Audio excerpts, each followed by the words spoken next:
What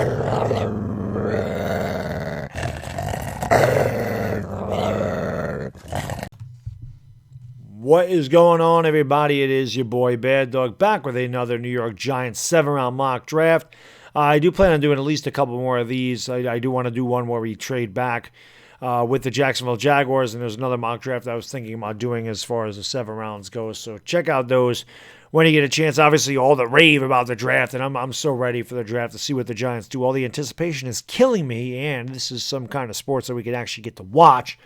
So I'm definitely looking forward to doing that. And again, I do want to do at least one first-round mock. I did say I was going to do it, this past weekend, but my wife's birthday and Easter happened to be this weekend, so I didn't really get a chance to do all that research because it had to take me a few hours to get that done. But anyway, I digress. Let's dive right into this one, mock 4.0, as I have the New York Giants making a trade with the Oakland Raiders, in which we send the Vegas Raiders, as we send number 4 to Vegas for number 12 and number 19. And I could definitely see this happening if the Oakland Raiders, I'm going to just call them the Oakland Raiders. If the Raiders want to trade up and get a Justin Herbert or a Tua because they don't believe in Derek Carr, Marcus Mariota is obviously not the answer there. So if they're looking to trade up and get somebody at this juncture, I think that we could do this. With number 12, our first-round pick at this juncture, I would have the Giants taking Mekhi Becton, the offensive tackle out of Louisville. Now, one thing about Mekhi Becton, we all know I'm not a big fan of Mekhi Becton, but at this point, he would be the best left tackle available for us. Dave Gettleman would love this guy, 6'7", 364, just an absolute mammoth of a man. His size and strength will certainly not be in question. His technique and footwork, maybe, and obviously maybe he gets out of control with his weight. He gets a little bit really overweight, and then he can't play. Something you definitely have to worry about there. But I would have the Giants taking Mekhi Becton at number 12, obviously needing to address that left tackle position, and I believe that's where they would go at number 12. At number 19, my boy, I have the Giants taking linebacker Kenneth Murray out of Oklahoma. Now, I've talked about Kenneth Murray ad nauseum in my live streams. Absolutely love Kenneth Murray. 6'2", 241, ran a 4.52 40. 2018, he had 158 tackles, 4.5 sacks. 2019, he had 102 tackles, 17 tackles for loss, and 4 sacks. Kenneth Murray, not the best coverage linebacker. You're not going to find. He never had an interception in Oklahoma in his 3 years there. But, he's obviously not asked to cover tight ends or, running backs. He's not a great cover linebacker, but the guy has got that dog in him. The guy is a football player. The guy can rush the passer. He goes sideline to sideline like a man possessed. He's got a motor that never stops running. He is a football player. He is a tough, aggressive football player. This is the type of player that the New York Giants need to bring into this locker room, is a guy like Kenneth Murray, a guy that just gets after it time and time and time again. I love Kenneth Murray, and I would love to have him as a New York Giant. There's no doubt about that. And in this mock draft, I have them taking him at number 19. Second round at number 36. Now, most of my mock drafts, I've had the Giants taking a center. I went a little different direction here. I got them taking Antoine Winfield, safety out of Minnesota. 5'9", 203 pounds, so he's definitely not a tall safety at all, but 203, he's still pretty put together. 4.45 40, so he's obviously can run. He had a 124-inch broad jump, and obviously he's quite the athlete. He had 88 tackles, 3 sacks, and 7 interceptions for Minnesota last year, who had a fantastic season in the Big Ten. Mind you, he was also all Big Ten team, and he was an All-American, so he had an incredible year for Minnesota. His stock draft has risen quite a bit, and the Giants need a safety in the worst way. I do think Antoine Winfield is definitely better than Grant Delpit. I probably at this point think he's a little bit better than Jeremy Chin. And in this draft, I have the Giants taking Antoine Winfield at number 36. At number 99, this is where I have the Giants going center. I have them getting Tyler Biadasz from Wisconsin. I've gone over Biadasz a few times. And I do believe that he would be a great pick if he fell to the Giants at number 99 here at the center. 6'3", 321 pounds. You take him in the late third round. You got your center. You got your left tackle. And you're doing really good here. At this point, you have your center, left tackle, you have your safety, and a linebacker. These are all things that the New York Giants have to address. So if they could have it fall this way for them, it'd be great. But I have them taking Tyler Biadasz at center, number 99 overall. Fourth round pick, number 110 overall, I have the Giants selecting wide receiver Gabriel Davis out of UCF, 6'2", 216, ran a 4.54 40. So again, average speed, maybe a little bit below average this day and age.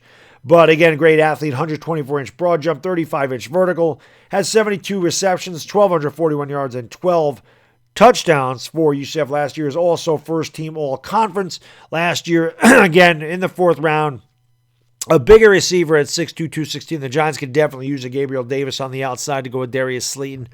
No doubt about that. And again, just a really good, great hands, good route runner, and definitely could produce out there on the outside for the Giants later in the draft. I know a lot of Giants fans like Gabriel Davis. I have them taking him here at number 110 with our fourth round pick.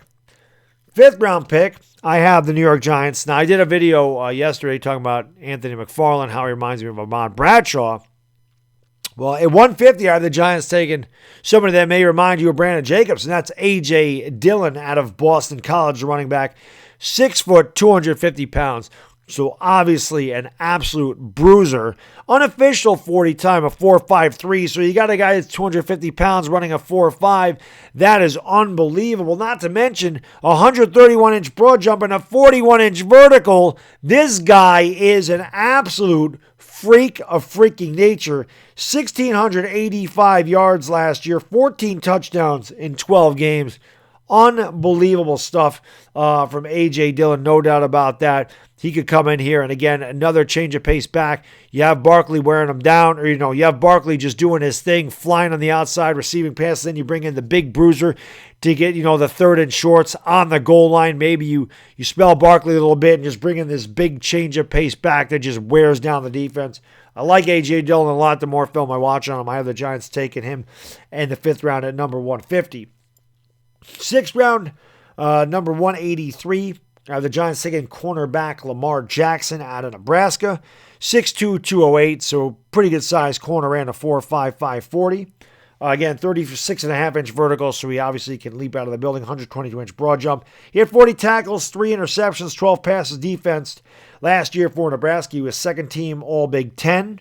He's more of a zone corner with press potential, but he is definitely more of a zone corner. His press coverage is not great. He does have the potential, but again, he's more of a zone corner. He has long arms that disrupt receivers, but he definitely lacks the full-on speed to keep up with vertical routes. So those are some of his strengths and weaknesses. But if you could get a guy like Lamar Jackson here, we could definitely use more depth at corner. You can never have too many corners in this day and age in the NFL.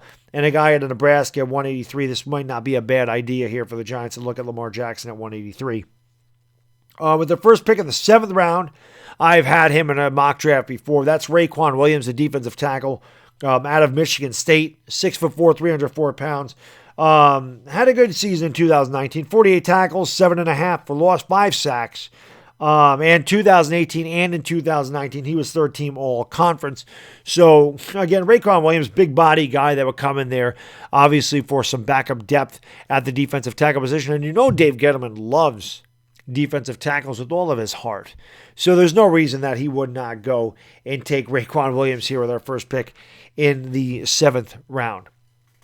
With the second seventh round pick at number 237, I have the Giants selecting defensive end Derek Tuszka out of North Dakota State. And this is another guy that I know Giants fans absolutely love. A lot of guys love Derek Tuszka, very high in him, obviously coming from, a Division II school. So obviously his speed and his strength will be tested at the NFL level. I don't think there's any doubt about that. 6'4", 251. Unofficial time of 4.79 in the 40, 33.5-inch broad jump, 20-yard shuttle, 4.34. He's more of a 4.3 base end. His lack of length and bend, could definitely hurt him at the NFL level. But he does have good strength, and he obviously has a big-time motor to make plays, and really that's all you can ask for. He's a full-effort guy all the time. He was an All-American, and he was a Missouri Valley Football Conference Player of the Year, Defensive Player of the Year. He had 48 tackles, 19 tackles for loss, and 13.5 sacks from North Dakota State last year. So obviously he can play. There's no doubt about that. But again, how does a Division II college guy translate into the NFL as far as a pass rusher goes? But it's definitely worth taking a shot at Tuszka at number 237. I think the Giants would be, would definitely be well suited to take him there without a doubt. 247 of the Giants selecting John Runyon, the offensive tackle out of Michigan. Big body guy, 6'5", 321. Obviously, we all know his father got owned by Michael Strahan his whole career. So wouldn't the irony be to bring in John Runyon's son here, to the New York Giants? Obviously, at this point, he'd have to compete for a roster spot. He'd be brought in for backup depth. Noted about that. John Runyon's probably not going to be your starter, and you wouldn't want him to be your starter at number 247, but he would come in here and compete. And again, he's a big body guy and obviously has the pedigree, as his father was a very good tackle for many years in this league. And then Mr. Irrelevant, number 255, last pick in the draft for the Giants. I have them selecting wide receiver Lawrence Cager, formerly of Miami, transferred over to Georgia his senior year. A big guy, 6'5", 220 pounds. So again, this would bring this tall wide receiver in for the Giants for Daniel Jones to throw to, on third down and shorts maybe, or red zone territory without a doubt. This big body guy would definitely help. He's battled injuries pretty much his whole career. Obviously, his durability is a major question at the NFL level. He did not do any combine at all. I don't have any combine on him. He started 6 out of 9 games last year, had 33 catches, 476 yards, 4 touchdowns. He has great size and athleticism. And at Georgia, he scored a touchdown once every 5.6 catches. So when he caught the ball, it was usually for a touchdown.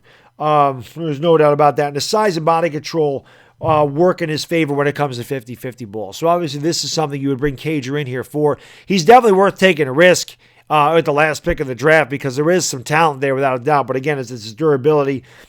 He is not the fastest guy at all. He's slow getting back to full speed after he stops, and he rounds a lot of his routes. His routes and his cuts are not very sharp.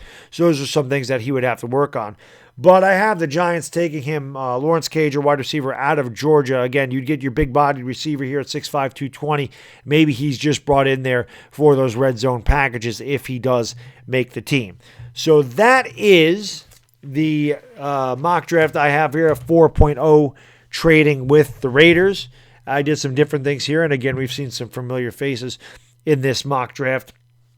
But again, I always look for your input and your thoughts on these mock drafts, and if there's somebody you want me to take a look at, put it in the comment section, because there's so many draft prospects and there's so much film to watch and it's so hard to check out all this stuff, and there's a lot of guys that I don't know. So like I said, if there's somebody you want me to take a look at, man, let me know.